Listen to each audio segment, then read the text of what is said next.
Alors, vous voyez, juste à côté de moi, il y a une vidéo. Et comme vous pouvez voir, vous allez apercevoir une jeune dame avec ses pieds. Et c'est une jeune dame qui vend les photos de ses pieds. Vous voyez quel type de travail elle fait. Rappelons que cette vidéo, c'est une vidéo d'une page Facebook Brut, dont nous ne sommes pas responsables des musiques jouées dans cette vidéo et également de cette vidéo. En fait, l'objectif de cette vidéo est de vous montrer qu'il y a plusieurs façons de gagner de l'argent. Parce que c'est l'objectif, gagner de l'argent. Elle fait les photos avec de ses pieds et elle les revend. Elle vend les photos de ses pieds. On va écouter la vidéo et on vient après pour le petit commentaire. Et souvent, les photos de pieds, je les prends à cette hauteur-là, de manière à ce qu'on voit un peu de la plante du pied. Et c'est vraiment genre un apprentissage. Après, c'est pareil, au niveau des pieds, on va me demander de prendre comme ça la plante du pied. Même de zoomer des fois sur la plante, même sur la corne. Ah bon? Ouais, sur la corne aussi des fois. Salut Brut, je m'appelle Victoria, j'ai 24 ans et je vends mes photos de mes pieds via les plateformes et réseaux sociaux.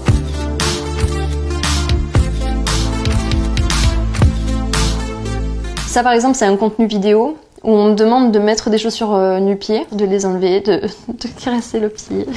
Et cette vidéo, je vais la vendre 20 €. Pourquoi tu as choisi cette partie du corps en particulier, les pieds?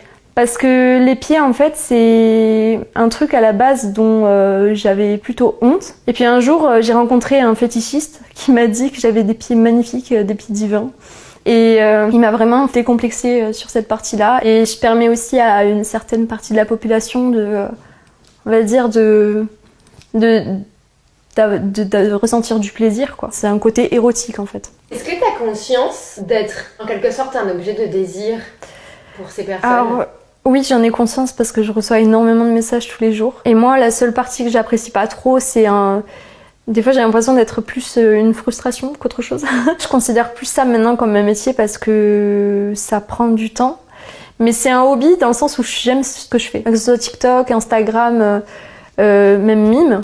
Je me régale de créer du contenu.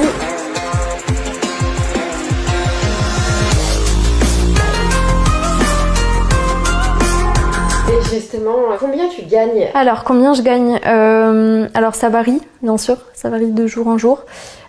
Autant, des fois, je peux avoir 4 demandes. Autant, des fois, je peux en avoir 10. Sur une journée, à 10 personnes qui me demandent, je fais 100 €. Voilà, juste avec les pieds. Tu vis que de ça ou t'as un autre travail à côté? Alors non, maintenant, c'est devenu mon revenu principal.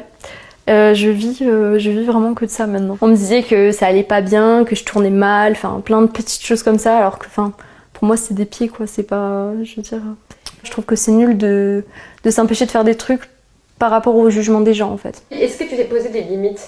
Je me suis posé la limite de ne pas faire ce dont je ne suis pas capable d'assumer, c'est-à-dire la pornographie. Tout ça, je m'en sens pas capable, donc je me dis, vaut mieux que je reste sur le boudoir et que je reste sur la vente de pieds, que j'aille plus loin et que je regrette par la suite parce que je vais être confrontée à plein de choses dont je voulais pas à la base. Je suis vraiment confrontée à beaucoup de choses, même à la vente de chaussettes. Sale? Sale, oui. C'est-à-dire que les gens me demandent de porter des chaussettes, une paire de chaussettes 2 jours et je leur envoie par Colissimo. On m'a même demandé de coucher contre de l'argent, contre des grosses sommes. Dans tous les cas, je l'aurais pas fait, mais je me suis dit, c'est dingue qu'on puisse proposer autant d'argent.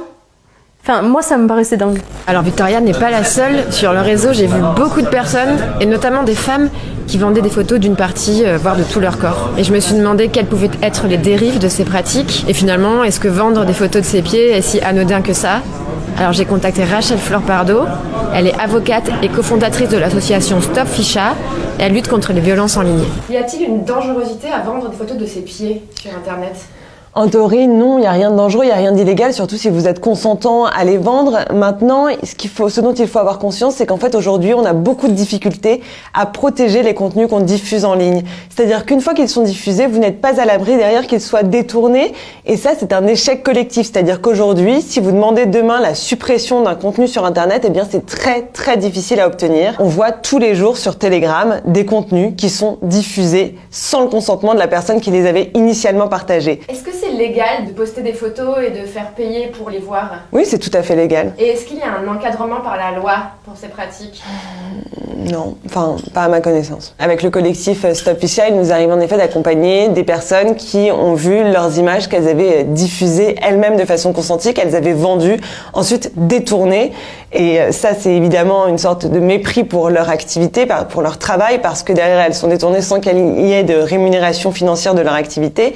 Et elles sont détournées souvent sur Telegram, où il y a des comptes entiers qui regorgent de contenus subtilisés et qui font d'ailleurs payer l'accès à ces contenus. Ce dont il faut avoir conscience, c'est qu'en fait, sur Internet, il arrive qu'il y ait des cyberviolences, en fait, qui soient commises. Ça peut parfois être la diffusion non consentie de contenus à caractère sexuel. Ça peut parfois être aussi une forme de harcèlement, de cyberharcèlement, de menaces, d'injures. Et ça peut avoir des conséquences assez néfastes sur la santé physique et mentale des victimes. Moi, ce que je veux quand même dire, c'est que c'est jamais les personnes qui diffusent les contenus qui sont responsables, ce sont les personnes qui commettent les violences qui sont responsables et auteurs d'infractions pénales. Bien, cette dame que vous regardez là, que vous avez vu tout à l'heure en image, elle gagne l'argent en faisant des photos de ses pieds. Je crois que vous l'avez bien suivi. Et je crois que c'est une dame qui a fréquenté. Elle a fait l'école et sûrement elle n'avait même jamais imaginé pouvoir vendre ses pieds pour gagner sa vie. Et vous avez tout de même écouté son principale activité. Elle ne fait que ça pour pouvoir gagner sa vie. Et je ne sais pas comment est-ce qu'on pourrait, ce qu'on va dire, mais je pense quand même que ce qui a fait en sorte qu'elle puisse atteindre ce niveau était uniquement la constance de pouvoir publier ses pieds dans les réseaux sociaux. Et puis il y a des personnes qui ont trouvé un moyen de pouvoir exploiter cela. Et pour ce faire, ces personnes-là ont tout simplement contacté la personne qui produisait cela pour pouvoir utiliser les pieds. Ces pieds en fait, les photos de ces pieds peuvent servir à quoi? Par exemple, à vendre un article comme des chaussettes, comme les grillages, là, je ne sais pas si on appelle ça les grillages, bien sont les collants ou les cyclistes, bref, pour commercialiser ça. Il y a tellement de choses que les femmes utilisent, qu'on peut l'utiliser en fait. Déjà, on l'envoie l'article, elle porte, elle filme ses pieds avec et elle renvoie, on va utiliser ça pour la pochette, pour pouvoir communiquer sur le produit tout simplement. Les gens m'ont dit que mais je peux faire ça avec mes propres pieds. Non, non, c'est pas avec tous les pieds, c'est pas les pieds de tout le monde qu'on peut communiquer parce que je crois que vous avez compris où elle a dit que quelqu'un a apprécié un jour ses pieds et elle a dit tu peux faire comme ça avec ton pied et voilà ce qu'elle a fait et aujourd'hui elle gagne sa vie avec tout simplement. Donc on ne sait pas comment est-ce qu'on va finir notre vie, on ne sait pas comment est-ce qu'on va gagner notre argent, mais tout moyen est bon, sauf que il n'y a pas en fait, quand on dit tout moyen, les gens vont dire cela, mais est-ce que la prostitution, gars, c'est pour ça, je crois que les gens font ça tellement depuis les siècles et puis ils gagnent leur vie en faisant ça. Si c'est pour, je sais pas trop, le meurtre même, il y a les gens qui le font et ils gagnent leur vie avec, c'est pas seulement bon. Juste qu'on a posé la question à l'avocate, je crois que vous avez aussi écouté l'avocat qui a dit, il y a des choses qui sont bien, il y a des choses qui sont mal. Et elle ne croit pas que cela est mal de le faire. Ce n'est pas mauvais de pouvoir faire les photos de ses pieds et de pouvoir vendre. Toi qui doutes encore que tu sais bien préparer, tu sais seulement, tu crois que c'est seulement la maison que tu vas préparer là. Non, ce n'est pas seulement la maison. Tu peux venir préparer, les gens mangent et que tu construises, tu réussis à construire un grand restaurant à travers l'art culinaire que tu sais bien faire et que les gens apprécient. Tu peux également, je ne sais pas, savoir tricoter, tisser, tresser, et tu sais bien le faire. Il faudrait simplement bien cadrer ça et savoir qu'à travers un instrument comme les réseaux sociaux, tu peux vendre normalement tes produits et services ou bien en fait tes capacités à pouvoir produire quelque chose. Donc, ne te simplifie plus, ne te sous-estime plus, ce que tu sais faire. Commence un peu. Au fil du temps, tu vas voir l'ampleur que ça pourrait avoir. Que ce soit le football, qui était avant marginalisé dans notre continent, que ce soit la musique, que ce soit aujourd'hui le cinéma. Aujourd'hui, il faudrait savoir que le cinéma aujourd'hui est en train de prendre un peu. Avant, c'était marginalisé. Et il y a des parents qui ne peuvent pas accepter que les enfants fassent faire une carrière parce qu'ils ne sont pas rassurés qu'ils peuvent gagner de l'argent à l'intérieur.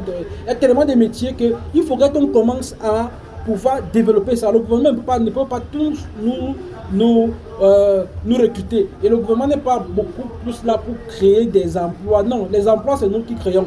C'est nous qui créons les emplois. Alors toi qui es encore là, écoute cela et prends acte de pouvoir changer les choses aujourd'hui.